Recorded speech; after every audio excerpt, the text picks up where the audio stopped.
Yes, sirree, Bob. Hello, Fantasy Goats. It is Monday. Holy smokes. December 22nd. This is week 16. The key fantasy takeaways for the semifinals of the fantasy playoffs. We're going to get to all these key takeaways in just a few moments. Goats, what's up, Goats? Nate Goat Doggy Dog is here. The Sport Doggy and the Nate Goat. We're going to get to these Goats. I'm definitely going to get to these. Holy smokes. Yeah, we got the key actionable data. Ryan Heath over at Fantasy Points. He does all this fantastic work. I believe this is his last data dump, the last time for this season. And we will be doing a thread. That does not mean that the Fantasy Goats Monday show just disappears, goes away. No.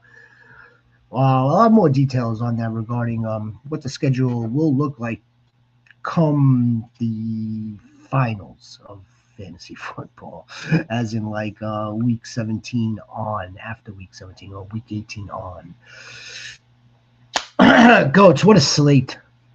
What a week 16. Holy cool, my gosh. It's bad injuries. Quinshon Judkins is a bad injury. That's a bad injury. Now, I'm pretty sure is in the same mold bucket as the Chris Godwin injury from last year, only that took place weeks prior to yesterday. And granted, he's a little bit older, but that's not a good injury. That's just not. Some injuries are better than others. If you could kind of like parse through that, yes, they are. And yeah, of course, your shepherd is no doctor, but I mean, I'm just going based off of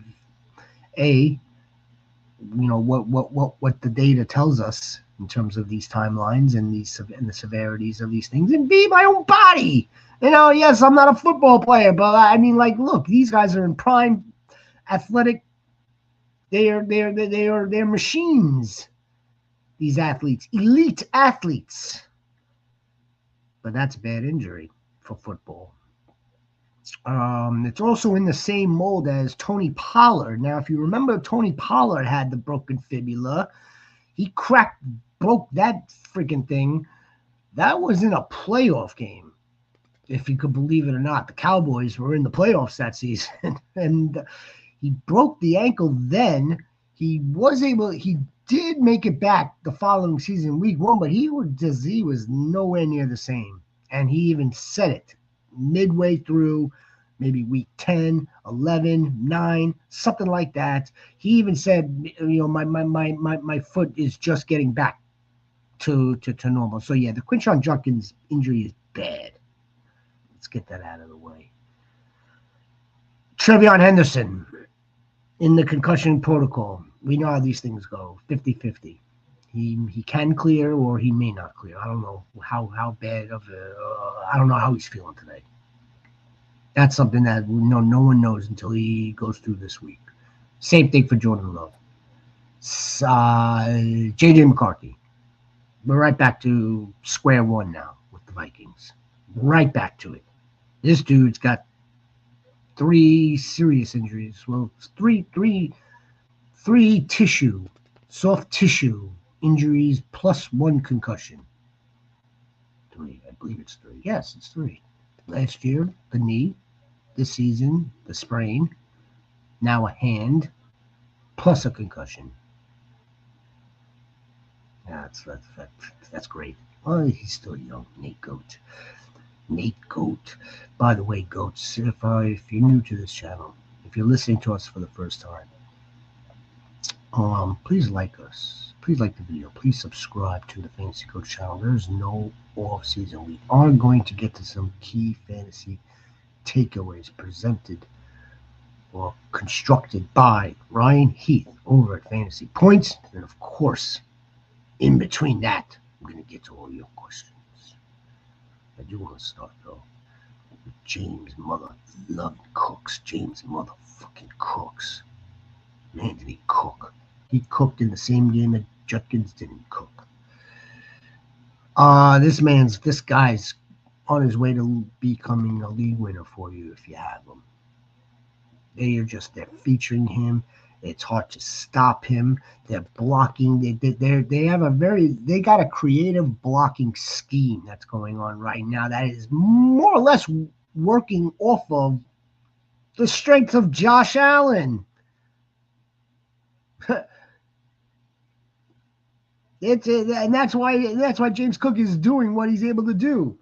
It didn't matter. The first 5 games yesterday was the first time over 5 games that James Cook failed to reach 20 touches. Did that matter? No, it didn't. He became the 7th consecutive running back to score 17-plus fantasy points against the Browns. Opposing RB1s have averaged 22.7 fantasy points per game against them since week 9. Well, that's telling me that they're not a very good run defense, to be honest. Quinshon Judkins broke his leg. We know that. Here's what we have to pay attention to, by the way. Early waivers is part of this show. Raheem Sanders, 77% backfield carry share, 6.7 target share, 2 of 2 backfield carries inside the 10. That was Raheem Sanders. Travion, not Henderson. Travion Williams, 23% of the backfield carry share, 20% target share. There's some Harold Fannin information in here. Harold Fannon's been a stud. There's no ifs, ands, or buts about it. He scored a goal line rushing touchdown, lined up as the fullback. We should be paying attention to not just these 2 guys for Cleveland in Week 17, but we also need to monitor Dylan Sampson. I'm not sure what that injury is, to be honest with you. But if he does suit up, if he is active, I would put Dylan Sampson ahead of these guys. But if not, I'm not sure what that injury is. Do you guys know? I didn't do my homework on Dylan Sampson. I need 41 points from Jonathan Taylor, Brock, and Kittle to make it to the championship. 41 points between 3 dudes. Nate Goat. You gotta be projected to win this guy. You gotta be projected to win this. I'm not sure what the Kittle numbers look like. Let's just say at the minimum 10 points. Let's say at the minimum for Brock, 20 points minimum. 6-12, 2 touchdowns, 6-12, and then 200 yards. That would be 20 points if it's a standard 1 point for 25 passing. 6-point touchdown. So that's 30. Then you need 10 points from freaking JT. Is JT going to be a league winner here? I know a bunch of leagues. JT is playing in the semifinals basically across the board here in fantasy football. He is. You got here because a lot that had to do with the production that we were getting from him weeks ago. And of course, it kind of cools off, just like most things cool off. Or when they start cool, they tend to heat up. I'm gonna go out and say that you got it.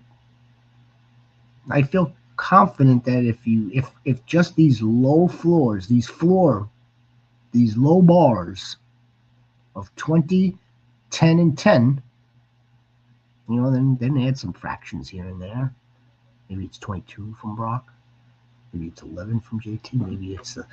Maybe it's 12 from JT. Maybe it's 18 from JT, for the love of God, for the love of Christmas. I think you got it, man. I think you got it, Nate Goat. Sport doggy dog. Sport doggy doggy goat. Sport doggy doggy goat. I have a 20 point edge. I love it. With CMC. I'd be relaxing tonight, right? I'm playing CMC.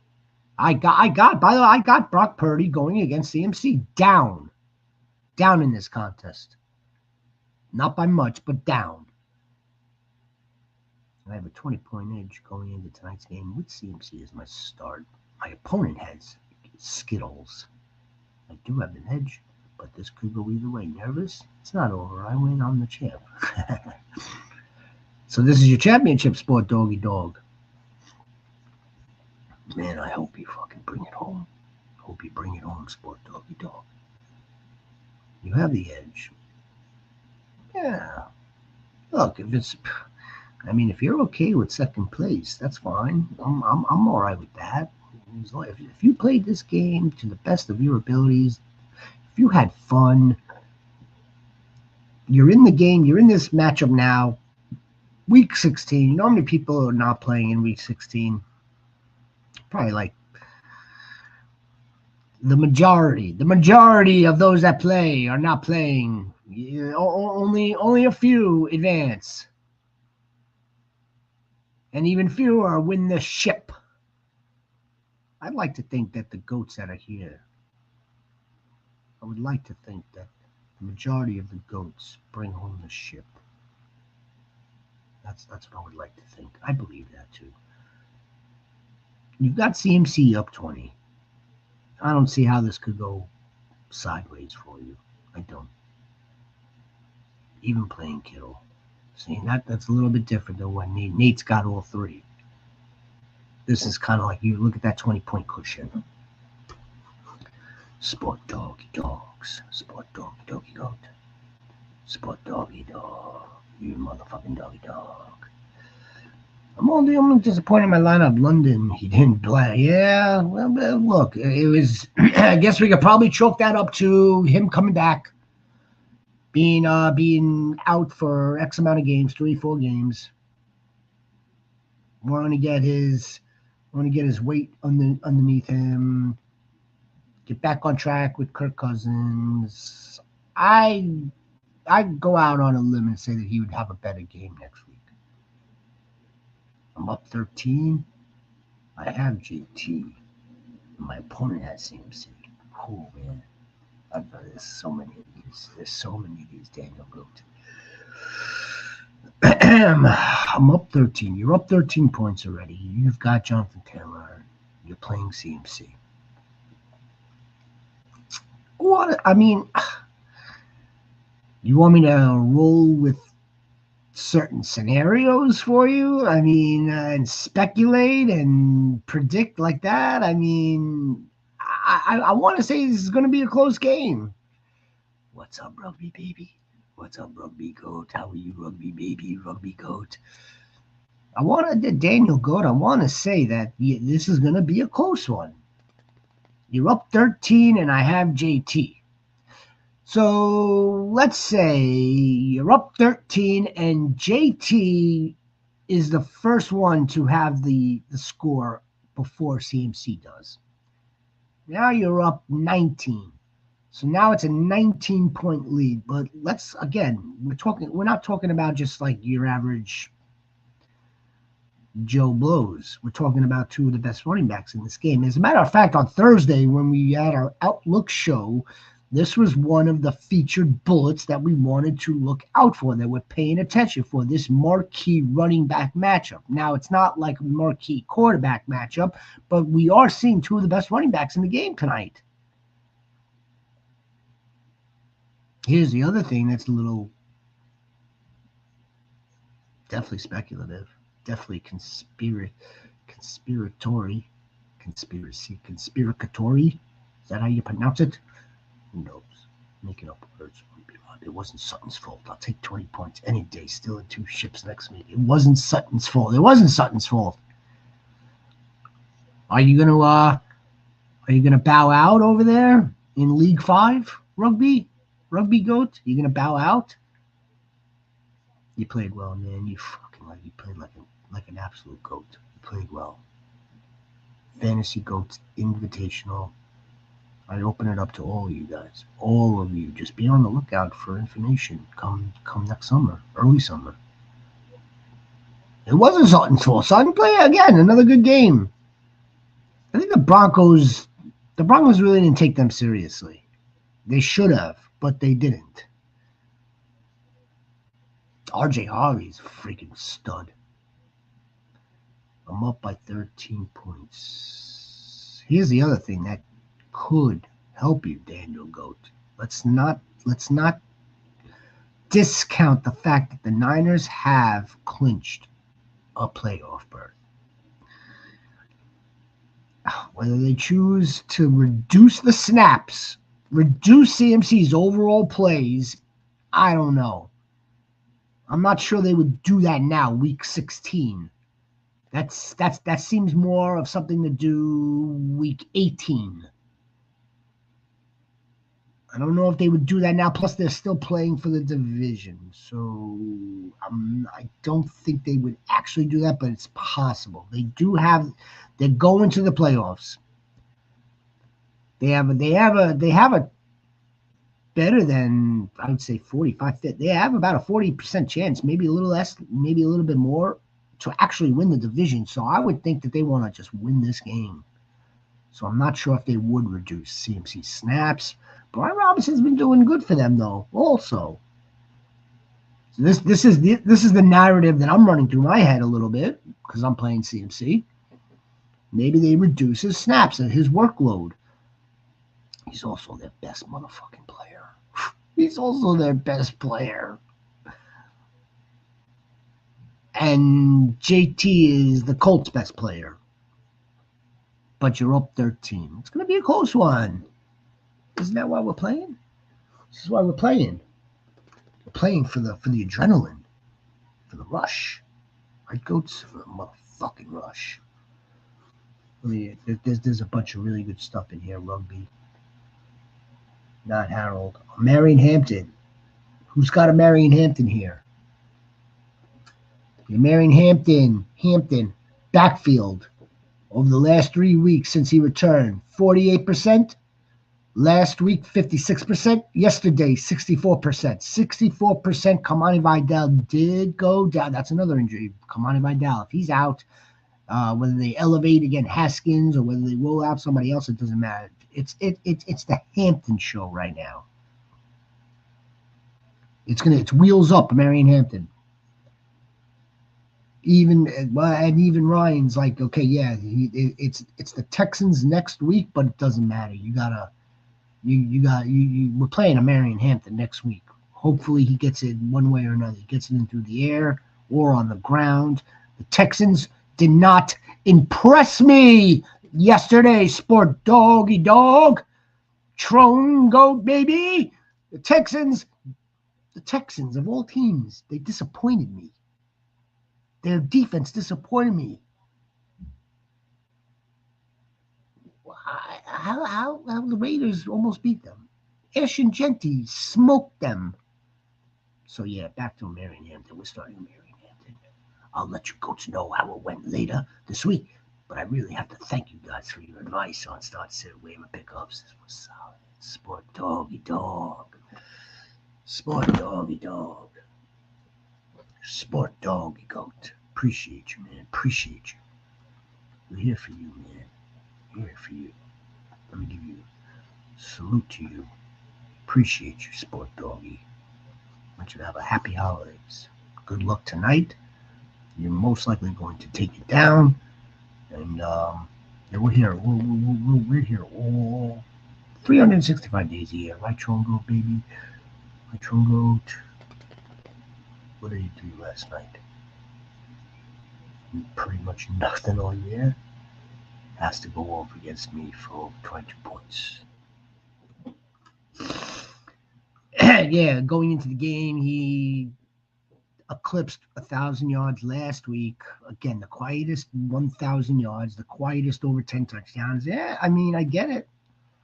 You're currently down 6.22. You've got CMC and Joel. You're playing against Skittles. I currently have a 65% chance to win and go to the championship. That's like, what are we sweating here? Derrick Henry. I mean, there weren't many questions over this past weekend, Friday. I'm not sure about Saturday, but there weren't many questions this previous week regarding to sit Derrick Henry. I mean, everyone's, look, man, you've got Derrick Henry. He may not have been like a smash RB1 spot, but he's probably one of the best RB2s that we were starting this past week, yesterday, last night. Yeah, that Ravens team, man. That Ravens team is in trouble altogether. Altogether. That is Snoop Doggy Huntley.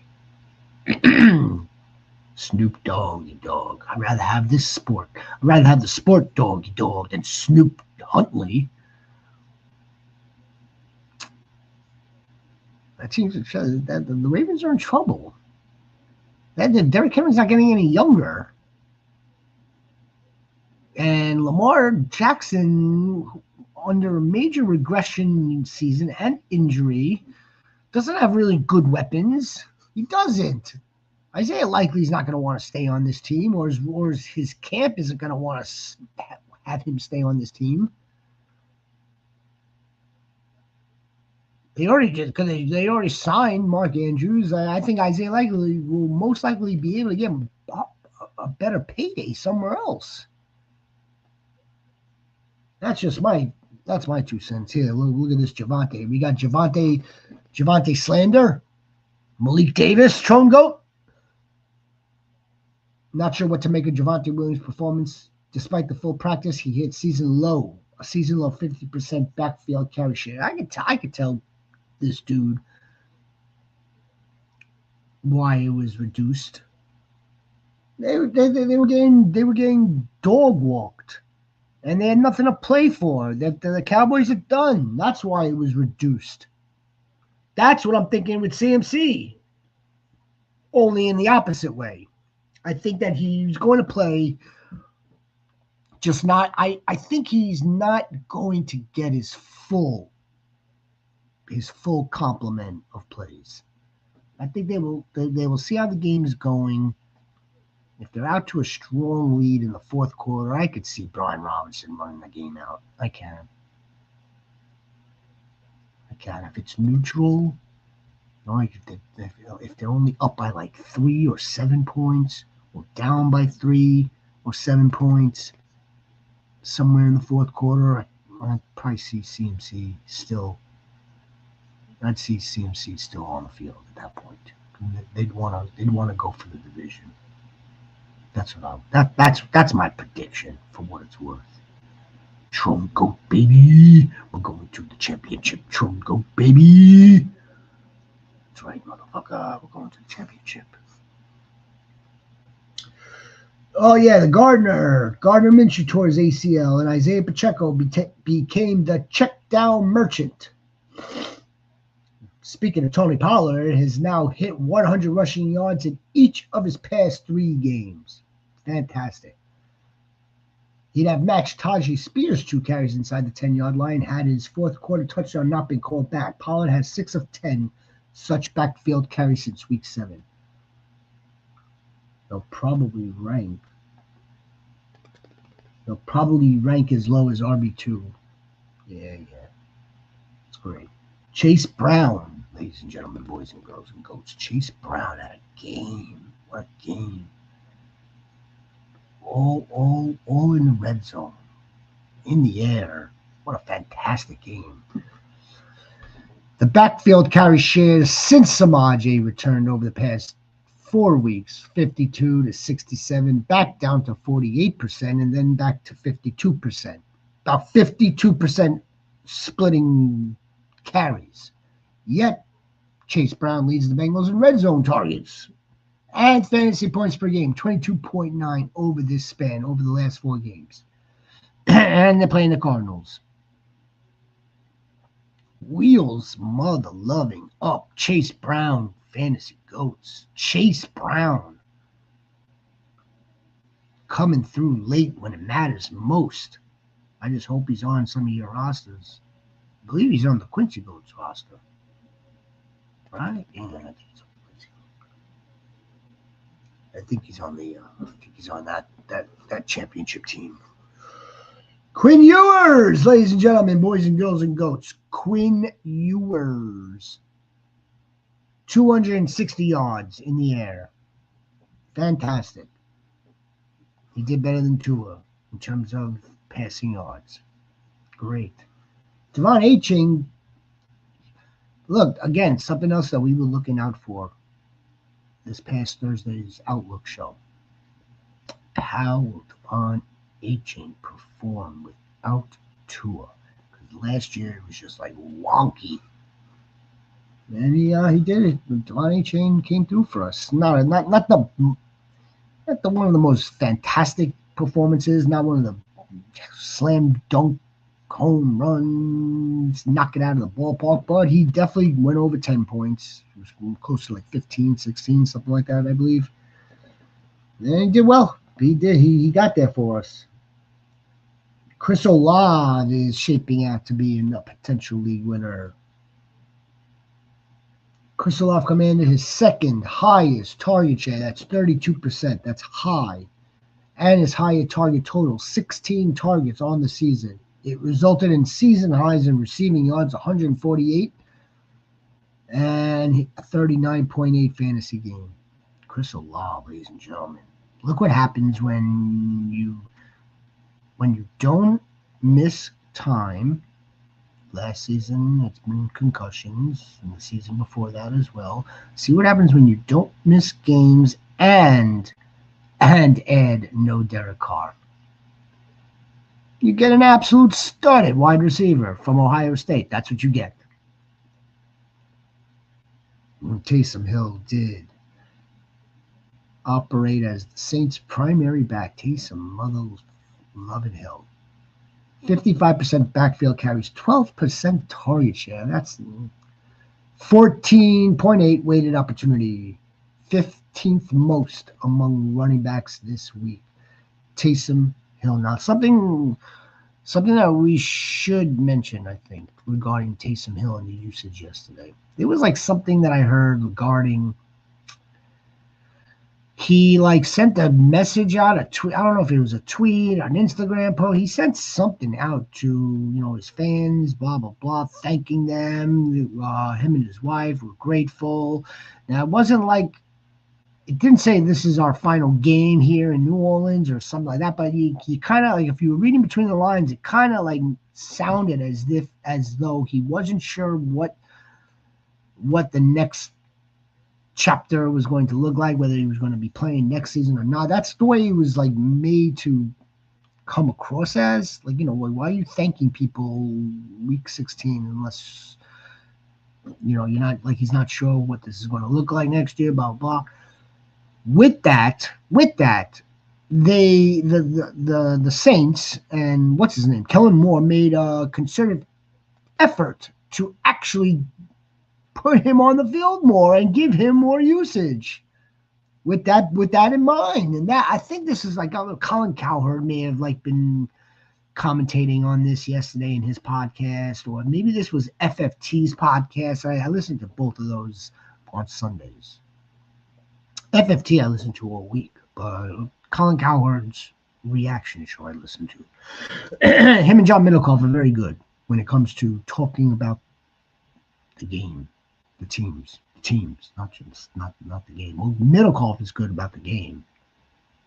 In any event, so yeah, I think Taysom Hill's usage was directly correlated to the fact that it may have been his last game playing for them. But it was there was no Audric Estime, there was no Evan Hull. I mean, they played, but it wasn't nice. It wasn't great.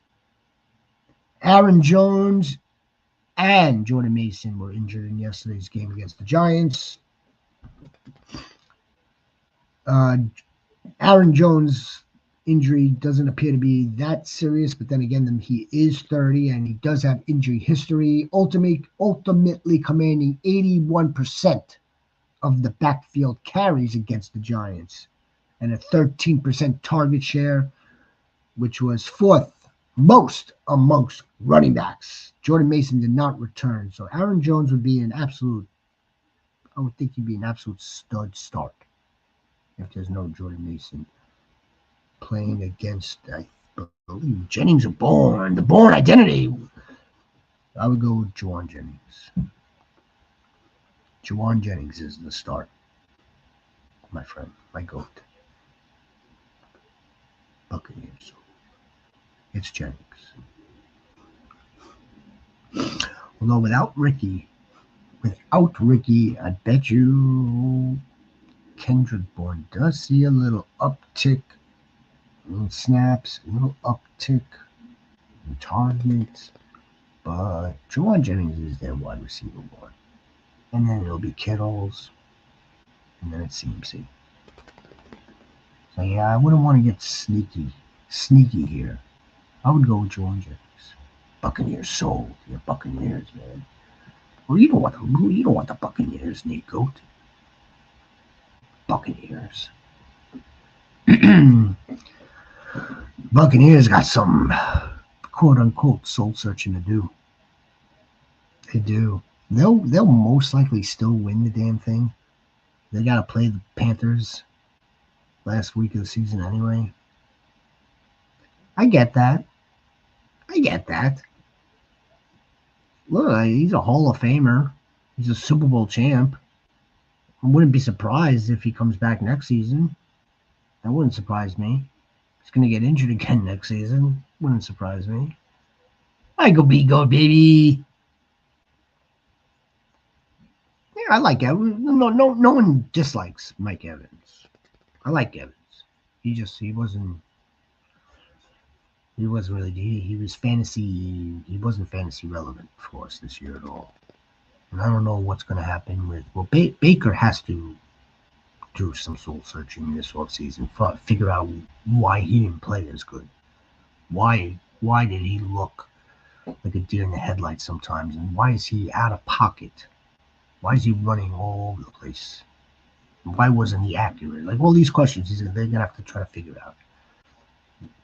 Benefits from the DK suspension. Can't help. Why benefits from the DK suspension? Who benefits? Michael B. Goat. Like Goat. They ran the ball every play with Evans, Emeka, Buka, Godwin. Made no sense. They ran the ball every. They're gonna run it. You got to run the ball down the Panthers' throat if you think that it's working. But like Bucky Irving is not running the same either. Sean Tucker is the one who's getting the touches inside the 10. Still, Bucky, I bet you it's right here. I already read this, so yeah, he's definitely got some Bucky stuff right here. Look at that, right on cue. Bucky Irving hasn't had a single carry inside the 10-yard line over the past 3 weeks. Sean Tucker has 7, including 3 of the backfields for yesterday. Oh, and Emeka Buka commanded a season-low 8% target share. Yeah, that one catch for 40 yards. I mean, that's not good. Now, the good news is, dynasty-wise, you're okay with this.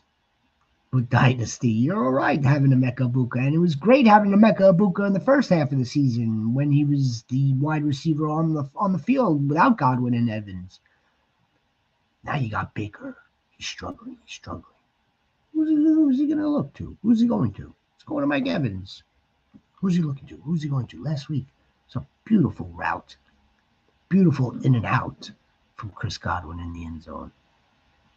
That's who he's going to. The Super Bowl champs. The 2 champs. The only problem is Baker wasn't on the center for that championship. Baker's got to, he's going to have to, if he is as absolute 1,000% all passion and all professionalism, he's going to figure out what to do to improve, to play at a better level, to return back to that. You don't just lose that. Something was off. They ran the ball. Something was off. Michael B. Goat, the DK suspension. Let me touch up on that a little bit for a second. I can't excuse. Not going to excuse DK's immaturity, stupidity. Can't do that. Just can't do that. I'm sure that fan absolutely provoked him. I'm almost positive about it. Even reading what he said to the Detroit Free Press or whatever the hell it was, even reading their quote of him, he sounds like he's full of shit. All I did was call him by his first name, yeah, and then he didn't. No, bullshit.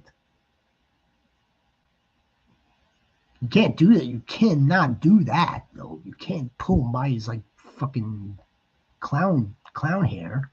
Can't do that. Can't swing at him. And I'm actually surprised. You ready? That they didn't come down harder on him,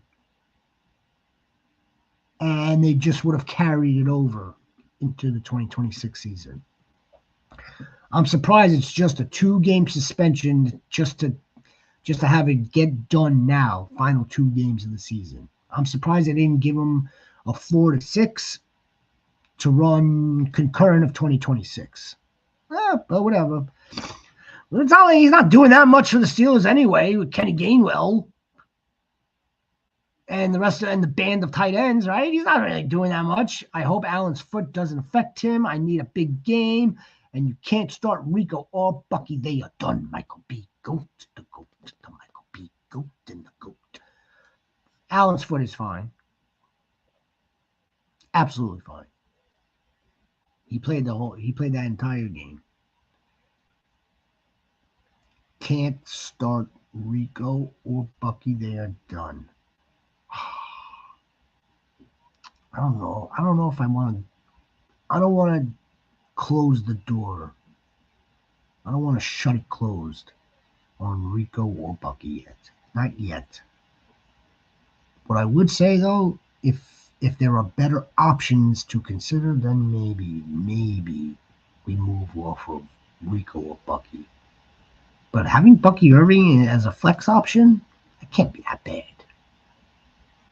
Rico as a flex option. I mean, good news is Chuba didn't do much, right? It's not like Chuba like smoked the Bucks, and Rico looked like he was lost.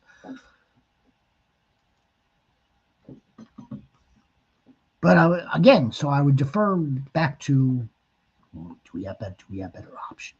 Do we have better options? If we have better options to consider, that's a different story. Here's some Carolina stuff. Tech 30% target share. That's elite 30%. Jalen Coker was again a non-factor. Fool me once, shame on you. Fool me twice, you know how it goes. And Jalen Coker ain't it. Only 7 wide receivers: JSN, AJ Brown, Amon-Ra, Puka, Jamar, Justin, Wandale have more than 5 such games this year. That's good company. That is good company. 30% target share for a wide receiver is really good. Yeah, no, John Snyder wanted nothing to do with him.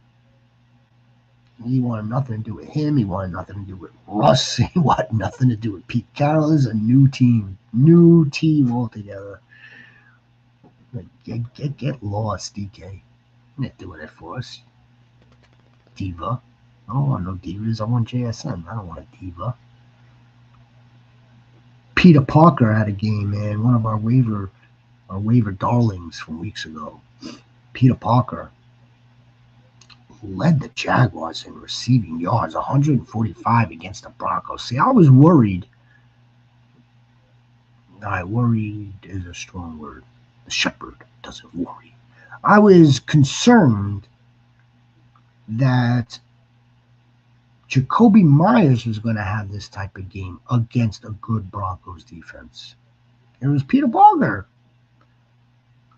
Peter Parker had the game. Brian Thomas was absolutely nowhere to be found. Back of a milk carton, Brian Thomas Jr. And that's lousy because he was actually starting to show signs of life, right? I would go back to Brian Thomas Jr. as my wide receiver 3 this week. I would. I wouldn't have a problem with it. There are worse wide receiver 3s right now that might be in lineups. Hard to imagine based on the fact that these are all championship teams with the best players, or best fantasy players. Pat Bryant out-targeted Troy Franklin, and then he got put on a cart, which is unfortunate. Pat Bryant injured. Cortland Sutton, there's our guy, Rugby Rob, the big Cortland Sutton Stan. Turned in his 3rd consecutive game of above 25% target share after hitting that mark only twice in weeks 1 through 13. And that goes more to my argument on why we were fading Cortland Sutton and why Cortland Sutton at the ADP of 2025 this season, you got him at cost. Just cheers to that.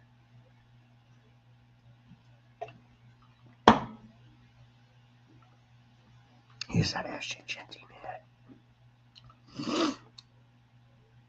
Motherfucking Ashton Genty. I'm happy. I'm happy that we have strong signs of life from a individual player standpoint. And obviously that connects to from a fantasy standpoint. But like we can't go through this again next season with the Raiders team. We cannot go through this again. Or you can at your own risk. you absolutely can. But we can't go. I mean, he's on the wrong team. And I don't think there's you know what kind of job this Raiders team would have to do to improve that dramatically? Marvin Harrison did come back. He did kind of cannibalize Wilson. That wasn't a good game, by the way. Look what Trey McBride did absolutely dog. Wilson, what was it? What did he have? 2 catches and a touchdown. Marvin Harrison Jr. was thrown to in the end zone, and the ball kind of like went through his hands, or it was like almost like it was a bang bang type of. He could have came down with that ball. He kind of did. It wasn't a good Jacoby Brissett game. How about that? What happened to Trey McBride? There was no Trey McBride in this game. Trey McBride, I bet, hurt a lot of people. I bet. Now, Trey McBride, week 16 dud.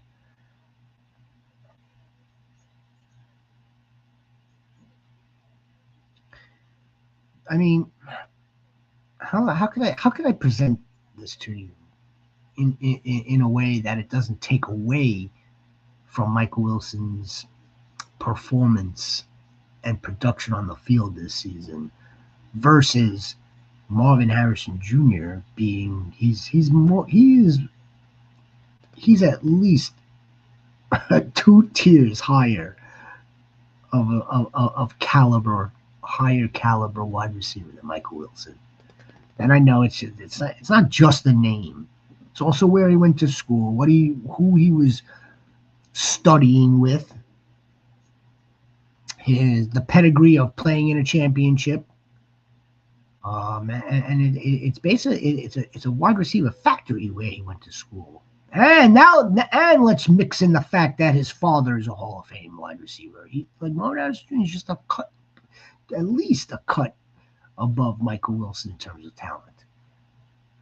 Now, we can make another argument that again, that just like Ashton Genty, Marvin Harrison Jr. is on the wrong team. We haven't seen full-on potential Marvin Harrison Jr. yet. I'm going to go out on a limb and say that. Not yet. We are making good strides towards that with Jacoby Brissett perhaps playing as the starter next season. We're making strides with Kyler Murray, not his quarterback. We're also going to make strides with an offensive coordinator change or head coaching change. We're going to talk about all this shit, Michael B. Goat and Nate Goat and all the goats. We're going to be going through all this. Divisional teams, breaking them down. Then it's the rookies that are coming in, breaking them down. All that stuff will start up probably March, right? March. Super Bowl is in mid-February, early February. Rookies will start a little bit earlier than that. But yeah, the divisional breakdowns, team breakdowns, the free agency, then that parlays into the rookies. It's going to be epic. Woody Marks Texans were huge.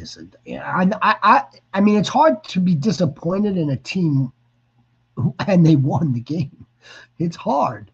I'm so disappointed in the Texans. I'm not. I mean, this team is not going to go far again because of the performance that we just saw. There's something wrong with the makeup. It's got to be that. It's either the makeup in the quarterback, right? The most important position, the leadership. It's either that, or it's somewhere in the coaching tree. It's somewhere. The makeup is not the same as, let's say, a Bills makeup, an Eagles makeup, DNA.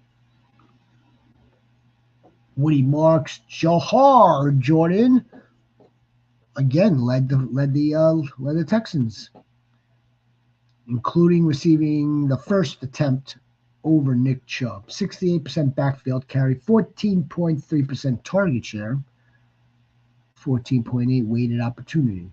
Essentially, he had the Woody Marks role. Who will be the Steelers' number one wide receiver? Kenny Gainwell. He's already the wide receiver one. It'll be Kenny Gainwell. They will put together a plan. Aaron Rodgers will essentially put together a plan on how they want to attack who the Steelers playing again this week. They don't have a divisional game, right? They will put together an offensive game plan that will be, focused on getting the ball to their playmakers. So no DK now. The Steelers aren't in trouble because DK Metcalf is not playing. DK Metcalf isn't a difference maker like that. He's not good. He's not worth a win to any team. He's a contributor. He's okay at that.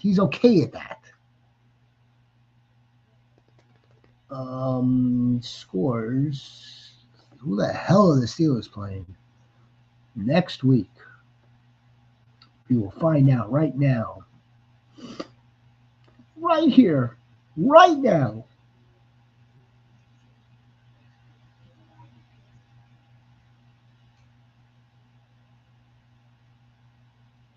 It is.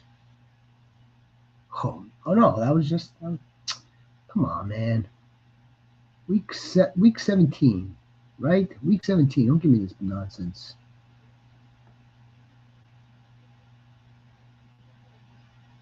No. Come on. Week 17. Sometimes my tools don't work the way they should. And I get mad at my tools.